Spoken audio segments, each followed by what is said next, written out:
Gold trusted gold buyers మీరు తాకట్టు పెట్టిన బంగారాన్ని విడిపించి ఈ రోజు ఉన్న మార్కెట్ ధరకు కొనబడును.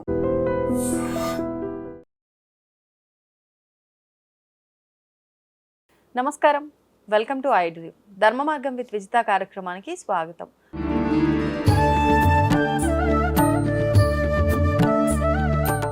నమస్కారం గురుగారు. ఓం శ్రీ మహాగణాధిపతయే నమః. గురుగారు, సంతోషం ప్రతి ఒక్కరు కోరుకునేదే సంతోషం. అంటే కష్టాలు లేకుండా ఉన్నాము కోరుకోవడానికి, అనుభవించడానికి నక్కకి నాగలో కొంచెం తేడా ఉందండి. ఏంటి అసలు నిజంగా సంతోషం అంటే ఏంటి? ఇప్పుడు ఏదైనా ఒక వస్తువు కావాలనిపించింది, ఆ వస్తువు కొనుక్కున్నాం, సంతోషంగా ఉంటాం. అది ఆ క్షణం వరకు, అది పాతపడేంత వరకే. మళ్ళీ యథావిధిగా ఇంకొక విషయంలో ఒక పర్సన్ గానో ఒక వస్తువు గానో సంతోషాన్ని వెతుక్కుంటూనే ఉంటాం. అది శాశ్వతం కాదు. అసలు ఏంటి సంతోషం అంటే? శాశ్వతమైన సంతోషం ఎక్కడ దొరుకుతుంది? అనిత్యమైన శరీరం, అనిత్యమైన జీవితం, దాంట్లో నిత్యం సంతోషం కోసం వెతుకుతాం చూసారండి. అది నిజమైన బాధ. అంటే శాశ్వతం కాని వాటిపైన మనం శాశ్వతమైన సంతోషం వెతుకుతున్నాం అనొచ్చా మీరు చెప్పిన దాన్ని? అంతే. ఓకే, శరీరం శాశ్వతం కాదు. 100 చెప్తాం, నేను ఎందో దాంట్లో సంతోషం కోసం వెతుకుంటూనే ఉంటా. అంతే. కానీ నిజమైన సంతోషం అనేటువంటిది త్యాగంలో ఉంటుందండి. త్యాగం. నేను ప్రతిరోజు గబిక్కిన ఎవరైనా నన్ను తిట్టారనుకోండి, నవ్వుకుంటా. అదేంటన్నారు అనుకో, ఇవాళ అతను నన్ను తిట్టాడంటే అతని సంతోషానికి కారణం నేనేగా. అంటే మిమ్మల్ని తిట్టి సంతోషపడ్డా? అంతే కదా. ఓకే. అంటే మనం వెతుక్కుంటే ప్రతి దాంట్లో మనకు సంతోషం కనిపిస్తుందండి. వాస్తవం ఇది మాత్రం. మనం వెతుక్కుంటే ప్రతి చిన్న దాంట్లో కూడా సంతోషం కనిపిస్తుంది. అదే చిన్న దాంట్లో మనకు బాధ కూడా కనిపిస్తుంది. వాడు నన్ను తిడతాడా అని సీరియస్ అవడానికి, తిట్టాడా, ఓకే ఇవాళ నేను చేసిన పుణ్యం ఏమైనా ఉందా, బహుశా ఇదే అనుకుంటా. మనం అందులోనే భావన, ఆలోచించే విధానం, భావన. తీసుకునే ప్రతి చిన్నది, మీరు కప్పు కాఫీ ఇస్తా మీకు, అందులో ఏగబడుతుంది, ఏం చేస్తారు? అంటే కొంతమంది అయితే పక్కన పడేస్తారు, కొంతమంది తీసి తాగుతారు. అదే నెయ్యి అయితే ఖచ్చితంగా ఏగని మాత్రమే తీసేస్తారు. వాల్యూ చూస్తున్నాం. వాల్యూ దేనికి? ఆ టీ ఆ క్షణానికి లేకపోతే మనం బ్రతకలేము, కానీ తీసి పక్కన పడేస్తున్నాం. అదే పాలల్లోంచి వెన్నలోంచి వచ్చినటువంటిది నెయ్యి, కానీ దానికి వాల్యూ ఇస్తున్నాం మనం. సో మనం దేనికి వాల్యూ ఇవ్వాలో తెలియట్లే మనకు కూడా. వాల్యూ ప్రతి దానికి ఉందమ్మా, వాల్యూ ప్రతి దానికి ఉంది. కానీ ఏంటంటే మనం అన్నింటికి వాల్యూ ఇవ్వలేకపోతున్నాం. కాబట్టి మనకు బాధ మినహాయిస్తే సంతోషం లేదు. కొంతమందికి ₹1,00,000 పెట్టి ఐఫోన్ కొనుక్కుంటే అదో ఆనందం. ఏముంది అందులో? 10 మందికి అన్నం పెట్టు, 10 మందికి కడుపు నింపు, అదొక ఆనందం. సో ప్రతి చిన్న దాంట్లో నువ్వు సంతోషం వెతుక్కోవడం మొదలుపెట్టు. ఈ అసంపూర్ణమైనటువంటి ఈ జీవితంలో సంపూర్ణమైన సంతోషం నిన్ను వెతుక్కుంటూ వస్తుంది. ఎప్పుడు కూడా మనం వెతుక్కుంటూ వెళ్ళే సంతోషానికి, మనల్ని వెతుక్కుంటూ వచ్చేటువంటి సంతోషానికి తేడా ఉంటుందమ్మా. సిగరెట్ తాగటంలోను, మందు తాగటంలోను, లేదంటే పబ్బులకి వెళ్ళటంలోను, వాటిల్లో ఆనందాన్ని వెతుక్కుంటున్నారు. క్షణికం అది. సో ఆ ఆనందం కోసం నువ్వు తాపత్రయపడితే జీవితం నీకు పోయిందిగా. అక్కడ జీవితం ఉందా? లేదు. కానీ నువ్వు ప్రతి ఒక్కదాన్ని ఆనందంగానే చూడటం మొదలుపెట్టు. నీ జీవితంలో బాధ ఎందుకు ఉంటుంది? అసలు ఉంటుందా? అంటే బాధకైనా సంతోషానికైనా కారణం మన మనస్సు. ఆ మనస్సుకి మెదడుకి సంబంధం ఉండదండి. ఆ రెండు ఇబ్బందులు పడుతూ ఉంటాయి. ఆ రెండు కొట్టుకుంటుంటే ఆ రెండిట్లో నోట్లోంచి కొన్ని మాటలు బయటకు వస్తాయి. తద్వారా మనిషికి తగాదాలు, సంబంధాలు దెబ్బతింటాయి కంప్లీట్గా. అదే నువ్వు ఆ మనస్సుని, ఆ మెదడుని కంట్రోల్ పెట్టుకోగలిగావా? అది ఎట్లా సాధ్యం అండి కంట్రోల్ పెట్టుకోవటం? సాధ్యం కాదు అనేటువంటిది లేదు. ఒక ఎగ్జాంపుల్, అన్నవరపు తిరుపతి మూర్తి అవధాని అని నేను 2.5 సంవత్సరాల క్రితం, 3 సంవత్సరాల క్రితం నన్ను కనుక మీరు చూసినట్లయితే, అది మీరు వీడియోస్ కూడా చేయరు, అంటే అగ్నిహోత్రంలాగా మండేవాడిని, విపరీతమైన అనుష్ఠానాలు చేసేవాడిని. అగ్నిహోత్రం కూడా మీరు అగ్గిపుల్ల అంటిస్తే వెలిగేది, నా కళ్ళలోకి చూస్తే కోపం వచ్చేసేది నాకు. అలా ఉండేవాడిని. ఒక్కరోజు కొన్ని అనుష్ఠానాలు కాదని చెప్పి పంచాక్షరి చేయడం మొదలుపెట్టి, ఎందుకు 10 మంది మనకి దగ్గరగా ఉండాలని కోరుకోవాలి, కానీ మనం చూసి భయపడాలి మనం ఎందుకు కోరుకోవాలి? అసలు ఎందుకు భయపడాలి? నేను ఏమన్నా రాక్షసున్నా, పెద్ద పుల్నా, యమధర్మరాజునా కాదు కదా. కానీ నా దగ్గరికి ఎవరైనా రావాలంటే ఆయన దగ్గరికి వెళ్తే ఆయన కొన్ని విషయాలు చెప్పిన జాతకం చూసినా పర్ఫెక్ట్గా ఉంటుంది అనుకుంటున్నారు, కానీ ఆయన కోపిష్టి వామ్మో అనే మాట ఉందిగా, ఆ ఒక్క మాట మనిషిని దూరం చేస్తున్నాయి అని దాన్ని కొంచెం పక్కన పెట్టడం మొదలుపెట్టాను. చాలా ప్రశాంతంగా ఉన్నా. అంటే ప్రతి దాంట్లో సంతోషాన్ని వెతుక్కోవడం మొదలుపెట్టా. చిన్నదైనా పెద్దదైనా నాకు ఇంట్లో ఇవాళ ఆకుకూర పప్పు పెట్టింది, ఓకే చాలా సంతోషంగా ఉంది, బాగుంది. బాగాలేదు అంటే నువ్వు తినలేవు, బాగాలేదు అంటే నువ్వు తినలేవు. ఈ విషయం మా అమ్మ దగ్గర నాకు తెలిసిందండి మొన్న మధ్యనే. ఏమని? మేము హైదరాబాద్లో ఉంటాం, వాళ్ళు ఎక్కడో ఊర్లో ఉంటారు కదా. మేము వెళ్ళని చెప్పి మా అమ్మ పాపం కడుపు నిండా మేము తినాలని చెప్పి హడావిడిగా రకరకాల వంటలు చేస్తూ ఉంటుంది.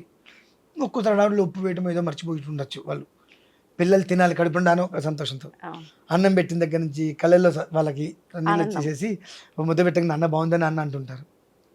నిజంగా మనం చేసినటువంటి ఒక పొరపాటుని ఒప్పుకుంటే అంత ఆనందం ఉంటుంది అనిపించిందమ్మా. లాస్ట్ టైం ఒక 9 నెలల క్రితం అనుకుంటా భద్రాద్రి మా అమ్మ చేస్తే నేను తిన్నాను, నాకు అదే నచ్చగా ఏంటమ్మా ఇది ఇట్లా చేసామన్నా, అయ్యో నాన్న బాగాలేదని మా అమ్మ బాధపడిందండి బాగా. నేను ఆ క్షణం నిజంగా నేను గెస్టేలు భగవత్ సాక్షిగా తర్వాత మా అమ్మ ఎంత తాపత్రయపడిందంటే వాడికి ఉప్పు ఎక్కువైందో కారం ఎక్కువైందో తెలియకపోయాడని చెప్పి మళ్ళీ ఏదో ప్రయత్నం చేసింది. తెలంగాణ ఒక్క ముద్ద రొట్టెలు పెట్టుకోగానే బాగుందమ్మా అన్న. మా అమ్మ ఆనందానికి అయితే నిజంగా అప్పుడు కూడా కొంచెం ఉప్పు ఏదో తేడా వచ్చింది, బాగుందమ్మా అన్న. కొంచెం మా అమ్మ పోనీ నా కొడుకు కడుపుండా 4 ముద్దలు తిన్నాడని. వాళ్ళు ఎంతసేపు మనం తినాలి కదా మనం భావించేది. కానీ వాళ్ళకంటి ముందు మనం కడుపుండా తింటూ ఆడుతుంటే వాళ్ళకి అంతకు మించిన సంతోషం ఇంకేముంటుంది. మా అమ్మ అనుకుంది. సరే తర్వాత మా అమ్మ తింటున్నప్పుడు అది తెలిసేరా చెప్పలేదు ఏంటంటే ఏముందమ్మా చెప్పేది అని అన్న. అక్కడి మేము బయలుదేరి చూసేసిన తర్వాత ఇంట్లో సేమ్ సిచ్యువేషన్ జరిగితే నేను కొంచెం ఇందులో ఉప్పు తక్కువైంది లేదు అన్న. ఒక్కోసారి తక్కువ అవుతుందండి, మనం ఏం చేస్తాం అన్నట్టుగా అంది ఇంట్లో ఆమె. అప్పుడు నాకు అమ్మ ఆ మాట అనలేదు కదా, అమ్మ ఆ మాట అనలా. బాగాలేదమ్మా అంటే అమ్మ బాధపడింది. మళ్ళీ నేను తినటం కోసం చెప్పి ఏదో రకాల ప్రయత్నం చేసి పెట్టిందమ్మా నాకు. అప్పుడు వెంటనే అమ్మాయికి ఫోన్ చేసి మా సారీ అమ్మాయి ఏమనుకోకమ్మా, అదేంటి అన్న అంటే బాగాలేదని చెప్పి నేను బాధ పెట్టా అంటే నువ్వేం బాధ పెట్టావు నాన్న, నువ్వు ఇంటికి వచ్చిన 2 రోజులు కడుపులో నీకు పెట్టాలేక మేము చూసుకునేది.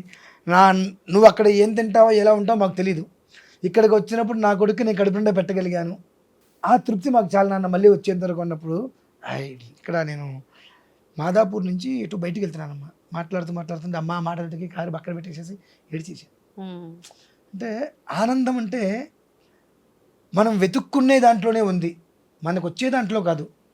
ప్రతిదీ మనం ఇది ఆనందం అనుకుంటే అమ్మ చేసి పెట్టింది, నేను తినాలనేగా చేసి పెట్టింది. బాగాలేదంటే అమ్మ ఎంత బాధపడుతుందో, అమ్మ బాగుంది అని అంటే ఆ 2 రోజులుగా మనం ఉండేది అమ్మ ఏమన్నా సరే ఇష్టం అమ్మా అని అంటే ఎంత సంతోషపడుతుందమ్మా. మనం వెళ్ళిపోయిన తర్వాత మళ్ళీ వచ్చే 2 నెలలకో 3 నెలల వరకు కూడా ఈ 2 రోజులు మనతో అమ్మ ఉన్నటువంటి విషయాన్ని అమ్మ నెమరు వేసుకుంటూ ప్రతిక్షణ ఆనందంగా ఉంటుంది. నిజమే కదా అని చెప్పి వెంటనే మర్నాడు భద్రాచలం వెళ్ళానమ్మా. మళ్ళీ ఇలా అమ్మ దగ్గర 2 రోజులు ఉండొచ్చా. అదే కదా నిజమైన ఆనందం అంటే. ఒకళ్ళ దగ్గర లాక్కొని ఇస్తావా చేస్తావా ఇవన్నీ కదమ్మా. కారులో తిరిగాము, ఇవన్నీ తాత్కాలికమే. దీర్ఘకాలిక ఆనందం ఏమిటి అంటే మన కోసం అమ్మ నాన్న అన్నయ్య వదిన పిల్లల భార్య పిల్లల ఎక్స్ఎక్సెస్ ఎవరైనా XYZ అంటారు, మన గురించి ఒక మనిషి ఆలోచిస్తున్నాడు అంటే అంతకుమించి అదృష్టం ఇంకేముంటుందమ్మా. ప్రతిక్షణం నువ్వు తిన్నావా లేదా, ఉన్నావు, ఏం చేస్తున్నావు, ఎలా ఉన్నావు, అలా అడిగేటువంటి వ్యక్తి మన కోసం ఒక మనిషి ఉన్నాడు అని అంటే దాని మించిన ఆనందం ఇంకేముంది. ఇంకా వాళ్ళ కోసం మనం జీవితం మొత్తం ధారపోసేయచ్చు. వాళ్ళ అమ్మ కావచ్చు, నాన్న కావచ్చు, ఎవరైనా కావచ్చు. అంటే పలకరించే మాటను బట్టే వాళ్ళకి మన మీద అంత ప్రేమ ఉందో కూడా తెలిసిపోతుందమ్మా. అంతకుమించిన ఆనందం ఇంకెక్కడ దొరుకుతుందా? నిజంగానే ఇది ప్రతి ఒక్కరు దృష్టిలో పెట్టుకోవాల్సిన విషయం. నిజంగా మీరు చెప్పిన ఉదాహరణ అనేది కదా. ఈ మధ్య కాలంలో అది మిస్ అవటం వల్లే పేరెంట్స్ వాళ్ళలో వాళ్ళు ఎంతో మదన పడుతున్నారు, ఒకరికి కృంగిపోతున్నారు ఆరోగ్యపరంగా కూడా. పాపం వాళ్ళకు వృద్ధాప్యం వచ్చేటప్పటికి వాళ్ళకి అనిపిస్తుంది, మా నాన్న మా అమ్మకి చెప్పుకుంటుంటే నాకు ఏడుపు వచ్చింది. ఆ గదిలో ఉన్నాము, నేను నా కొడుకుని దగ్గర తీసుకుని ముద్దు పెట్టుకున్నా మా నాన్న ముందు. మా నాన్న నేను లోపలికి వెళ్ళిన తర్వాత నాకు 70 ఏళ్ళు ఉన్నాయి, 60 ఏళ్ళు, నా కొడుకు 30 ఏళ్ళు ఉన్నాయి. వాడిని దగ్గర తీసుకొని నాకు ముద్దు పెట్టుకోవాలని ఉంటుంది, కానీ వాడేమైనా అనుకుంటాడేమో, నాకు మళ్ళీ సిగ్గుగా ఉంటుంది. నా కొడుకు నా దగ్గర కూర్చొని నాతో మాట్లాడాలని ఉంటుంది. అమ్మ దగ్గర తీసుకుంటే ఒక ముద్దు పెట్టి పంపిస్తుంది. కానీ నాన్న ఇందాక అనుకోలేదండి. నాన్న అంటే ఆ మాట నేను విన్నా. నాన్న పడుకున్నప్పుడు సైలెంట్గా వెనక్కి వచ్చి కాళ్ళ మీద ముద్దు పెట్టుకుని వచ్చేసా. మళ్ళీ నాన్న కోపం ఎక్కువ. విశ్వామిత్రుని దుర్వాసుని కలిపితే మా నాన్నగారు. అక్కడి నుంచి మీకు వచ్చినట్టుంది వారసత్వంగా అంటారు కదా తల్లిదండ్రుల జీన్స్. కోపం కదండి ఆయన ఆయన అంత ఇదిగా ఉన్నాడు కాబట్టి ఇవాళ మాకు డబ్బు అంటలేదు, డబ్బు అంటలేదు. అన్నదమ్ముల ముగ్గురికి గొడవలు లేవు. అన్నయ్య ఇవాళ వరకు నాకు మా రెండో అన్నయ్యకి 1.5 సంవత్సరం అయ్యారా అని పిలను. అన్నయ్య వస్తే లేదా నిలబడతా అంటే అది నేర్పడతాం అండి. అందులో నుండి ముక్కుసూటిగా వెళ్ళేదంటే నిజాయితీ, అది నేర్పాడు. అదే నాకు సంతోషం. అదే మొన్న మళ్ళీ అమ్మ దగ్గరికి వెళ్ళినప్పుడు అమ్మ చేతితో ఒక ముద్ద నోట్లు పెట్టి 2 రోజులు పంపించింది. హ్యాపీ. అంటే ఆనందం అనేటువంటిది అమ్మ కావచ్చు, నాన్న కావచ్చు, ఒక పర్సన్ ప్రతి క్షణం మన గురించి ఆలోచించే పర్సన్ ఒక వ్యక్తి ఉన్నాడంటే భూమి మీద వాడంత అదృష్టవంతుడు ఇంకొకడు లేడు. ఉండడమ్మా, అంతే. ధన్యవాదాలండి. పరమేశ్వర. తవ్వండి, తవ్వుతూనే శివలింగం. సరే దాన్ని అట్లా కప్పేసేయండి, చూపించదండి. Krishna is there. మూర్తి పూజ కాదు, సాక్షాత్ బ్రజేంద్ర నందన భగవాన్ ఉన్నారు మూర్తిలో. ఏమీ ఆశించకుండా ఆరాధించే వాళ్ళు కూడా ఉన్నారా ప్రభుజీ? నిజమైన భక్తి అంటే మనకు తెలియదు కాబట్టి